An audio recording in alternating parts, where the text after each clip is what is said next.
de las tierras, y también por otro lado tener en cuenta que había una posibilidad de explotación importante de otras cosas en la cuenca del Plata, lo que se llamó la cuenca del Plata. Acá vemos algunas vistas, que son muy... Este es un cuadro de Ferdinando Belvila, donde se ve el río y se ve de alguna manera cómo era la zona. Acá tenemos un plano de la ciudad como capital ya del virreinato. Acá tenemos, porque vamos llegando a una parte muy importante que tiene que ver con la injerencia inglesa. Recordemos que Inglaterra, luego de que, digamos, destruye lo que se llamó la Armada Invencible, empieza a tener una expansión marítima muy grande, y a contrario de lo que tenía España, que seguía siendo un país bastante medieval, bastante oscurantista de alguna manera, se ligó al comercio y se ligó a la fabricación, y luego, por supuesto, tuvo lo que fue la Revolución Industrial. Pero cuando llega ese momento, las necesidades eran bien distintas. Si bien España lo único que necesitaba era tener un lugar donde extraer riquezas, lo que necesitaba Inglaterra era un lugar donde poner el exceso de producción que tenía y por otro lado sacar materia prima, ¿sí? El monopolio español no se lo permitía, con lo cual empezó a tener expediciones para conquistar tierras que estaban en el lugar de los españoles, y también existieron lo que se llamó las patentes de corso, que eran patentes que le daban a algunos personajes, a algunos capitanes de barco, para que pudieran piratear con determinada legalidad. Es decir, la legalidad era solamente para los ingleses, pero bueno, tenían legalidad. De esa manera atacan lo que fue Panamá, atacan las Antillas, atacan distintos lugares del mundo, y acá, en Buenos Aires, se da lo que se llamó las invasiones inglesas. Y acá tenemos un conflicto muy importante para marcar y ver futuros conflictos, que fue lo que fueron las invasiones inglesas, porque fue un intento de colonia directa. Luego tuvieron otros intentos de coloniaje los ingleses, pero en este caso fue un intento directo de colonia, de establecer una colonia. Acá lo tenemos al Marqués de Sobremonte, ¿sí?, que era quien estaba el virrey de acá de la tierra, y acá lo tenemos a Liniers, que en ese momento era un francés al mando de tropa y que se encargó precisamente de organizar la defensa. En la ciudad de Buenos Aires tenemos dos calles que cambian de nombre en la Plaza de Mayo, ¿no? Defensa y Reconquista. Son las dos calles que homenajean de alguna manera a la épica de lo que fue las invasiones inglesas. Acá vemos una calle y una barricada de lo que fueron las invasiones y la defensa de Buenos Aires. Acá tenemos lo que fue la Reconquista en 1806. ¿Sí? Vamos a ver en azul los lugares por donde vinieron las columnas de los patriotas, y en rojo los que tenían acá la artillería inglesa y los movimientos ingleses que se habían refugiado en el fuerte. Esta primera conquista de Buenos Aires, recordemos que fue una conquista no oficial, es decir, el reino inglés jamás le dio orden a Popham, que era quien estaba al mando, ni a Bereford, quien fue que quedó como gobernador de alguna manera de este lugar que llamaron Nueva Arcadia, ¿sí? Le pusieron durante 46 días acá en la Plaza de Mayo, flameó la bandera inglesa y se la llamó Nueva Arcadia. No se llamaba Buenos Aires durante esos días. Al principio, por supuesto, tuvieron mucho apoyo de los que comerciaban, de los comerciantes, porque la verdad que les permitía comerciar sin el monopolio de España. Es decir, que no solamente tuvo apoyo, sino que reclamaron que el tesoro que tenía el Marqués de Sobremonte, el virrey, fuera entregado, cosa que se hizo. Ese tesoro se paseó en Inglaterra como un trofeo de guerra y después lo depositaron en un banco y nunca más los devolvieron, ¿no? La Reconquista finalmente, porque Liniers tuvo una tarea descollante, logran sitiar a los ingleses y logran la rendición. Acá vemos el cuadro donde Bereford le entrega a Liniers la espada en signo de rendición. Eso generó que para la segunda invasión, porque los ingleses se quedaron en el Río de la Plata, los ingleses ocuparon Montevideo durante un tiempo, tuvieron un bloqueo al río, y acá se generaron diferentes milicias. Sobremonte le había pedido a España la posibilidad de tener milicias propias de la corona, pero desde allá le dijeron que no tenían presupuesto y que armara a los pobladores, a los criollos. Por supuesto que no quería saber nada sobre Monte, porque tenía miedo también de una rebelión, porque ya había un germen independentista de alguna manera. Acá vemos a los patricios, acá vemos a los húsares de Pueyrredón, que fue un cuerpo de caballería ligera. Y acá vemos diferentes uniformes de todas las caballerías y de todos los grupos de milicias urbanas que había. Entre ellos hubo tercios de gallegos, tercios de vascos, se llamaba tercios a un ordenamiento militar. Hubo también una compañía de pardos, indios y morenos, que luchaban aparte de los que eran o peninsulares o criollos. Y acá vemos la segunda invasión y la defensa inglesa. La segunda invasión sí contó con la venencia de la corona, es decir, fue mucho más organizada y llegaron con 10.000 hombres. Se esperaba, con lo cual hubo tiempo de organizarse. Martín de Álzaga, un peninsular, comerciante, rico, organizó la defensa y junto con Virrey Liniers, por supuesto, después fue virrey, en ese momento no era virrey, era Liniers, a secas. En ese momento organizaron la defensa. Acá vemos por dónde fueron entrando, porque ¿qué ocurrió? Los ingleses desembarcan en Ensenada, ¿sí? Vienen por el Río de la Plata, desembarcan en Ensenada. Después la defensa se ve organizado a la vera del Riachuelo y en lo que fueron los corrales de Miserere. En los corrales de Miserere se da una escaramuza, logran dispersar a las fuerzas defensoras, y en ese momento Whitelock, que era el comandante, en un gesto de soberbia, le da 3 días para rendirse a los criollos. En esos 3 días tuvieron tiempo de organizarse la defensa de una manera muy férrea, y cuando avanzaron por diferentes calles las compañías inglesas, se encontraron con una suerte de guerra de guerrillas. Es decir, no solamente había piquetes y barricadas y fuego real de las milicias populares, sino que también se involucró la población con estas imágenes de estampas del Villiquen tirando aceite hirviendo, que en muchos casos no era aceite, sino agua o grasa de vacuna, que era con lo que cocinaban, ¿no? Y acá tenemos la iglesia de Santo Domingo, que es donde terminan, digamos, de alguna manera acorralados los ingleses. Fue el último reducto en el que se pudieron mantener. Cuando llegan a este lugar, terminan rindiéndose, y esto generó que de alguna manera Inglaterra tenga, ahora se los voy a mostrar, tenga que de alguna manera firmar un pacto. O sea, tuvieron que reconocer la autonomía de Buenos Aires porque se tuvieron que retirar. Es decir, que de alguna manera ese triunfo no fue un triunfo menor, fue un triunfo que permitió, primero, como resultado, que las milicias criollas generaron una identidad porteña muy, muy fuerte. Eso iba en detrimento de la corona, porque también había un pedido de independencia y de alguna manera latente, que después tiene su corolario en 1810, por supuesto. A mí me gustaría avanzar un poco más rápido. En 1810, por supuesto, la Revolución de Mayo. No me voy a detener demasiado en los aspectos de la Revolución de Mayo.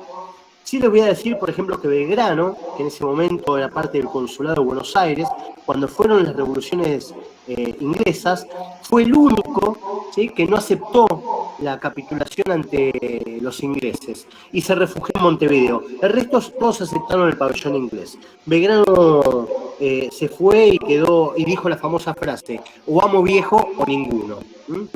Acá tenemos a Juan Manuel de Rosas. Este es un Rosas trucho, pero es el Kicillof vestido de rosas en estos tiempos de disputa entre Buenos Aires y Capital. Pero acá tenemos a Rosas. ¿Por qué ponemos a Rosas? Porque vamos a otro hito muy, muy importante en lo que fue la historia de Río de la Plata y la soberanía argentina, que tiene que ver con el combate de vuelta obligado. Recordemos que en 1830 en adelante, era muy muy fuerte las necesidades de comerciar y de abrir nuevos mercados para la economía capitalista inglesa y francesa. De alguna manera querían obligar a todos aquellos pueblos que se negaban a comerciar por la fuerza. De esta manera se da lo que se llamó el combate de obligado. Para 1845, más o menos, recuerden que también había una disputa muy muy fuerte en Uruguay entre Fructuoso Rivera, que era apoyado por Brasil, Inglaterra y Francia, y Manuel Oribe, que era un caudillo de tinte más federal. Rivera era un unitario. Oribe le pide ayuda a Rosas. Rosas se la brinda, y esto le dio la excusa a Inglaterra y a Francia para, digamos, apoyar fuertemente a Rivera y meterse en el conflicto. Para eso mandaron una tropa y una cantidad de armada, que no solamente la armada, porque es muy interesante esta parte. Si bien hubo 22 barcos de guerra en lo que fue el combate de la vuelta obligado, hubo a la vez 92 buques mercantes, ¿sí? Cuando se veía que la invasión ya era un hecho, se le encarga a Lucio Mansilla, Acá vemos algunas imágenes de la vuelta obligado, del combate obligado, que se dio precisamente a unos kilómetros de San Pedro, donde está la vuelta obligado, que ya en 1811, les doy más datos, en 1811 se había pensado y habían mandado a Hipólito Vieites a ver esa zona porque era el único lugar donde podían defender la entrada por barco de los españoles en ese momento, porque era mucho más angosta, el río hacía un recodo, había 700 metros entre orilla y orilla y tenía barrancas muy altas, con lo cual estratégicamente era un lugar donde detenerse. Acá vamos a ver a Mansilla, con un peinado muy hermoso. Mansilla, padre después de Mansilla que escribió Los 7 platos de arroz con leche, de una excursión a los indios ranqueles. Lucio Mansilla es el encargado de las fortificaciones, pero claro, los recursos con los que contaba Mansilla eran muy pocos, ¿no? Porque si bien, como dijimos, tenía 22 barcos de guerra, 92 buques mercantes, 418 cañones, 880 soldados, las fuerzas que contaba Mansilla eran 6 barcos mercantes, 60 cañones de otro calibre diferente, porque los ingleses tenían calibre 24 y 36 libras, y tenían lo que se llamó, ahora les voy a mostrar una foto, esto es un cañón de 24, pero acá tenemos lo que se llamó Schnapel, que eran las primeras bombas de fragmentación, ¿sí? Esto explotaba, digamos, tiraban el cohete que era completo, y después cuando explotaba tiraban toda esta metralla, que eran unas bolas de plomo, que fue una de las que alcanza Mansilla, ¿no? En la defensa. Le pegan las costillas, está desmayado, pero Mansilla se sobrepone. Aquí lo que tenemos es el barco inglés que se decide a cortar las cadenas, porque como la mayoría sabrá, el 20 de noviembre se da una serie de cadenas que ponen junto con una serie de barcos a lo largo del río Paraná para cortar el avance, ¿no? El Firebrand, que era el barquito que mandaron para cortar las cadenas, se encarga de hacerlo y logran cortar las cadenas y logran avanzar. Pero ¿qué ocurre? Acá se da una disputa historiográfica, porque muchas veces cuando se habla del 20 de noviembre, el Día de la Soberanía, que recién se dice 20 de noviembre y se lo decreta Día de Soberanía en 1973 a instancia de José María Rosa en el gobierno de Perón, hasta ese momento no era una fecha patria. En ese momento se consideró una victoria de la Armada franco-inglesa, porque como lograron cortar las cadenas y lograron avanzar, creyeron que habían ganado. Esto no fue así, porque después la batalla siguió, hubo otras escaramuzas, por ejemplo en San Lorenzo, Tonelero, Angostura del Quebracho, en el que el mismo Mansilla siguió hostigando. ¿Cómo termina esto? Primero, que encontraron mucha animadversión en las poblaciones, los ingleses creyeron que los iban a recibir con los brazos abiertos y no fue así. La idea de comerciar fue fallida también, ¿por qué? Porque no había un mango en efectivo para comprarles nada, con lo cual tenían el fuego por un lado, la agresión de los pobladores y la imposibilidad de comerciar. Esto terminó en un fracaso, se tienen que retirar los barcos invasores, maltrechos, apaleados, y termina con dos firmas, ¿no? El tratado que se llamó Tratado Arana-Souder en 1847, que lo firma Gran Bretaña, y después, un año más tarde, firma el Tratado Arana-Lepredur con Francia. Esos son los dos tratados que definitivamente terminan dando la entidad de río interior y con soberanía de Argentina a lo que estaban pidiendo los ingleses y franceses, que era la libre navegación del río. Acá tenemos una imagen, ya pasamos a otro periodo, ¿no? Para avanzar rápidamente, que es la Revolución Industrial. ¿Sí? La Revolución Industrial, recordemos que tuvo su impacto en América Latina, sobre todo y en Argentina, porque las principales herramientas al principio fueron innovaciones de maquinaria y herramientas para la agropecuaria. ¿Sí? Después llega la máquina de vapor y llega la máquina de vapor para ferrocarriles, para navegación.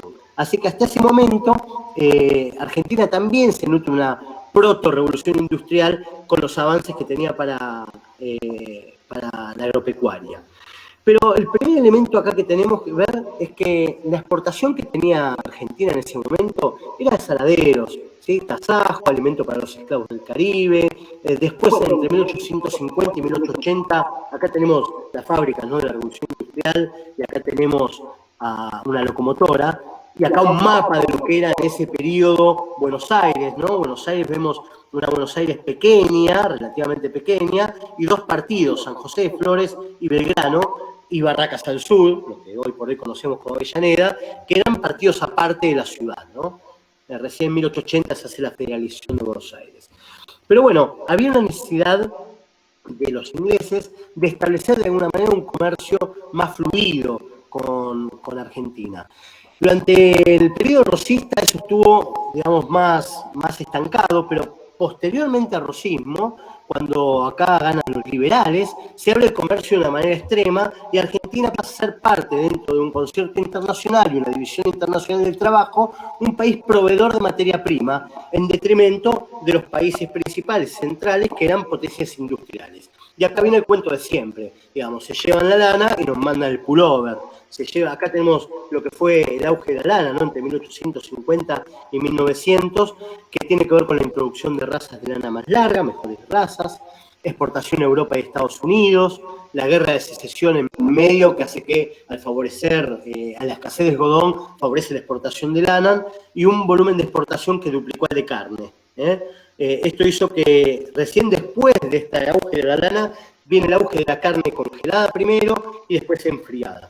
Acá tenemos un frigorífico, creo que este es el Lisandro de la Torre, pero todo esto tenía una necesidad y generaba una necesidad en la clase ilustrada, que era la necesidad en las clases, sobre todo liberales que estaban gobernando el país en ese momento, y la necesidad de tener un puerto más grande para poder canalizar toda esta exportación e insertarse dentro del comercio internacional como país proveedor, país primario.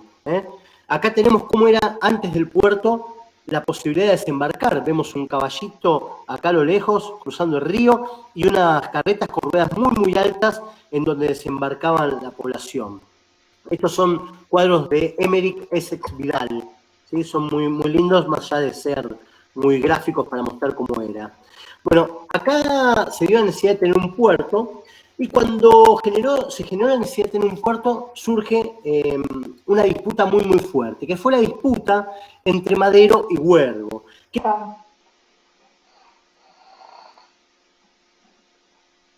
Te muteaste, Russo, se ve que sin querer te muteaste, ¿eh? Fíjate.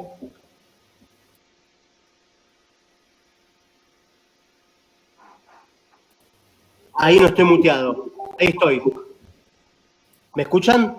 Ahí estás, ahí estás. Sí. Bueno, avanzamos, ya estamos terminando con esta parte, así es la palabra. Llegamos casi una hora. La verdad es que se pasa volando el tiempo. Le voy a meter patas. Sé que voy rápido y hablo veloz, pero es larga la historia de Río de la Plata.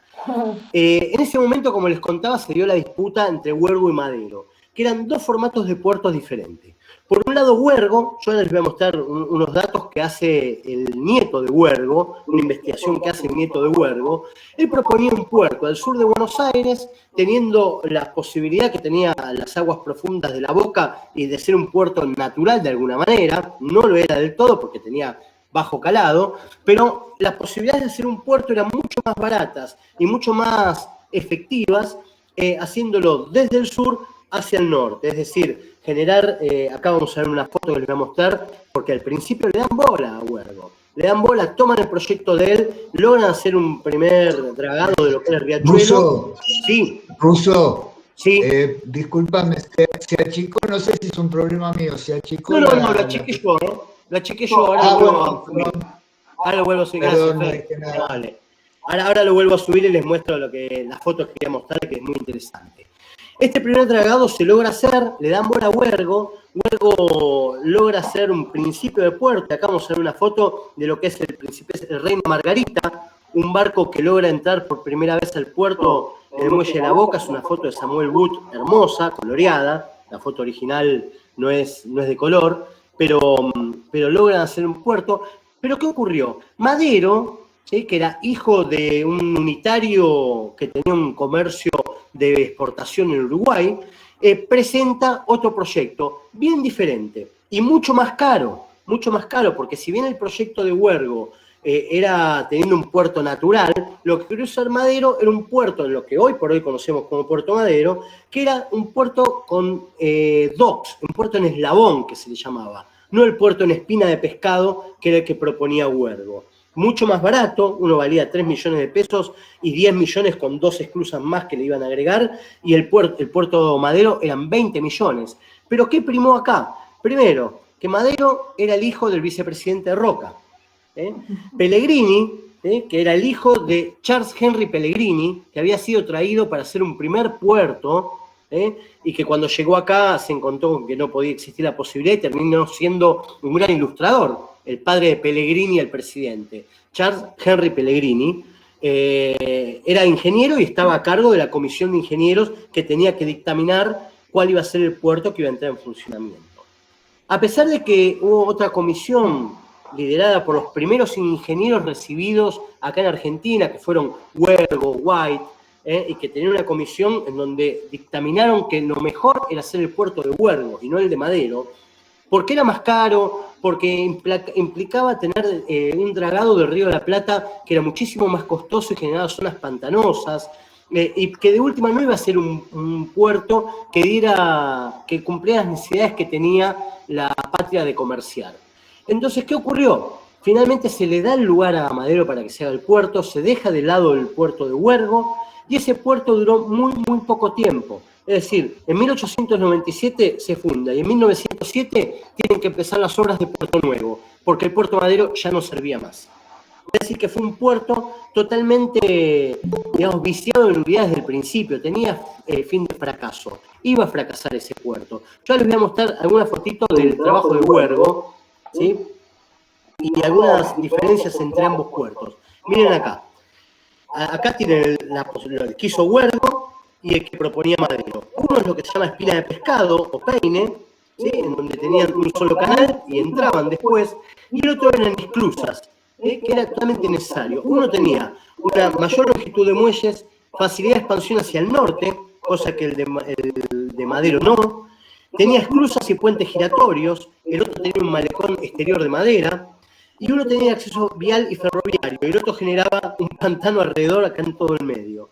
El costo, uno 10 millones, incluyendo los 3 diques que les decía, y el otro 20 millones. ¿Por qué a pesar de que todos decían y todos los técnicos decían que era mejor el de Huergo a no el de Madero? Y bueno, la respuesta está en el poder político que tenía en ese momento la élite ilustrada de la ciudad de Buenos Aires. Y por eso fue que ganó el proyecto de Huergo. Acá vamos a ir avanzando, ya nos vamos a otro periodo. Una vez, bueno, esto por supuesto, el Puerto Nuevo tuvo gran utilidad, se generó cantidad de comercio a través del puerto. El periodo agroexportador, como sabemos, dura hasta 1914. Luego de eso empieza la Primera Guerra Mundial y Argentina tiene que hacer una sustitución de importaciones y el puerto y el comercio, la verdad que estuvo un tiempo parado. Yo ahora me gustaría ir a un salto en el tiempo para avanzar primero y poder dar la palabra, porque si no, no terminamos más. Y después, por otro lado, para ver un poquito cómo se termina definiendo los límites del río. Porque los límites del río recién se terminan definiendo con el gobierno de Perón. Perón, que tenía una mirada, por supuesto, latinoamericanista, ¿sí? De la región, y que en un principio no tenía muy en cuenta Uruguay, sino lo que él llamaba ABC, que era Argentina, Brasil y Chile, un eje entre Argentina, Brasil y Chile. Él cuenta, ¿no?, las dificultades que tuvo para lograr una integración en el libro Latinoamérica Oro Nunca, y él cuenta en ese momento que las cartas que le escribe Getúlio Vargas y la imposibilidad que tenía Getúlio de llevar a cabo una integración real por la oposición que tenía dentro de Brasil. Y Perón también veía que la tenía acá en Argentina, pero bueno, él tenía otro poder que no tenía Getúlio, que termina suicidándose en el 55. Acá esta foto que vemos, estamos viendo a Valle, Luis Valle, en 1948, a Perón, por supuesto, y Evita, y a la mujer de Valle que mira medio Evita por el costado del hombro, ¿no? Luego su hijo, el hijo de Valle, que era presidente en ese momento de Uruguay, él va a decir que la madre tuvo una impresión muy fea de Perón y de Evita, y que Evita le parecía una advenediza, ¿no? Este encuentro que se dio fue un encuentro muy particular. Les voy a explicar por qué. Hasta ese momento existía lo que se llamaba doctrina Ceballos. La doctrina Ceballos, que la había hecho el canciller argentino Estanislao Ceballos en 1890, decía que Uruguay tenía una costa seca, que Argentina, cuando firma en 1828 el pacto preliminar, la Convención Preliminar de la Paz con el Brasil, en ese momento recordemos que se mete Inglaterra y por presiones muy muy fuertes económicas, a pesar de haberle ganado la guerra a Brasil, surge la idea del Estado tapón, de Uruguay como Estado tapón, un Estado independiente entre Brasil y Uruguay. entre Brasil y Argentina, en ese momento, según Ceballos, no había reconocido que, digamos, dejaba de lado la soberanía sobre el río, solamente sobre el Uruguay. Con lo cual, Uruguay tenía una frontera y una costa seca, que solamente llegaba hasta el principio del río. Si un uruguayo se bañaba en el río, se estaba bañando en agua argentina. Hasta 1948 eso no se discutió, no se pudo discutir. Esta reunión, que acá vemos a Perón, y aparte sabemos que estuvo Bramuglia, que era el canciller, estuvo en ese momento Miranda, que era el presidente del Consejo Económico Nacional, Dodero, que era un empresario naval, también estuvo. Lo que se reunieron fue no solamente para hablar de límites, sino que Perón les proponía hacer un frente junto con Uruguay para tener el monopolio de la carne y poder enfrentar mejor las presiones inglesas para depreciar el precio. Con lo cual la necesidad era estratégica frente a un tercer país, que era en este caso Inglaterra, mucho más poderoso. Pero bueno, no le dieron mucha bola y lo que en realidad quería Uruguay era tratar un tema de límites, con lo cual lo que se generó en este encuentro fue nada más la firma de un tratado donde se declaraba, digamos, el establecimiento de un servicio de ferry, la libre circulación de la frontera, creación de una comisión permanente que iba a terminar regulando cuál era el límite de los ríos. Esa comisión de límites recién se vuelve a reunir en 1973, ¿sí? Ya siendo Perón nuevamente presidente, y el 19 de noviembre de ese año terminan firmando un convenio de Río. Que el río también, por otro lado, tiene una división media arbitraria, porque no, digamos, todos los ríos tienen un centro, que es el lugar más profundo del río. Generalmente esa divisoria de aguas en el lugar más profundo del río es la divisoria de un territorio y otro. En el Río de la Plata no es tan así. Como veremos, lo que se toma en cuenta es una cantidad de millas marítimas, millas náuticas, desde la costa, ¿sí? Como territorio, y no el centro del río. Bueno, visto esto, acá vemos lo que fue el área de aplicación. Me gustaría ir ya, para finalizar la charla, o al menos mi parte, a los imaginarios, ¿sí? Acá tenemos un mapa de la América Nova Tabula, ¿sí? Y acá la tapa del libro La Argentina conquista del Río de la Plata, de Martín del Barco Centenera. Recordemos que el mundo que se encuentra acá, el mundo imaginario, se encuentra con los pueblos originarios, también era un mundo muy mágico el de los españoles. Digamos, alguien que cree en la Santísima Trinidad, en el misterio de la Virgen, el Espíritu Santo y Cristo, y que cree en los milagros, y que cree en todo eso, es un mundo mágico, de alguna manera. Revestido de legalidad porque es la religión central, la religión del conquistador, la religión del más fuerte, pero no es ni más ni menos mágico que el mundo mágico que tenían los pueblos originarios acá.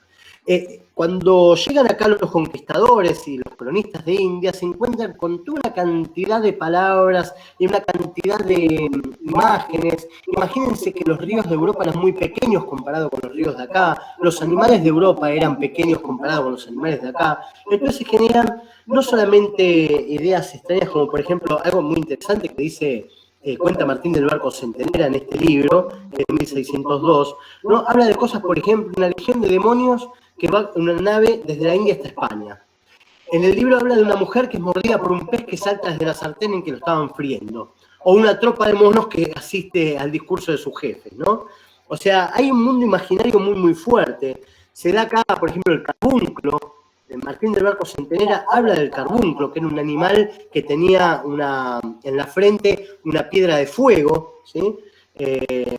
También se habla de monstruos marinos. Acá vemos un hermoso grabado de Doré, ¿sí? Es hermoso este grabado. Los monstruos marinos habitaban todo el Río de la Plata y el mar, ¿no? Después también teníamos las ciudades fabulosas. Este es el Paititi, pero también estaba el Dorado, la ciudad de los Césares. O sea, la mente afiebrada de los conquistadores se llenó de un imaginario que estaba colmado de ciudades ricas y de animales fabulosos, ¿sí? Ese imaginario terminó redundando en cantidad de expediciones y viajes tras de ese dinero, y que la mayoría terminó en fracaso, en desastre. Pero bueno, sigamos avanzando un poquito. Acá vemos lo que es El Dorado, ¿no? Manoa, ¿sí? El Dorado. Acá tenemos la ciudad de los Césares. Y acá llegamos a otro tipo de imaginarios, ¿no? Que son los imaginarios políticos, los que, por ejemplo, tuvieron Alberdi o los que tuvieron Sarmiento. Acá lo tenemos a Alberdi. Le voy a leer, yo no soy de leer, pero le voy a leer nada más que una partecita textual de lo que propone Alberdi, ¿no? Él dice, los grandes ríos, esos caminos que andan, es linda la metáfora, esos caminos que andan, como decía Pascal, son otro medio de internar la acción civilizadora de Europa por la imaginación de sus habitantes en lo interior de nuestro continente. Pero los ríos que no se navegan son como si no existieran. Hacerlos del dominio exclusivo de nuestras banderas indigentes y pobres es como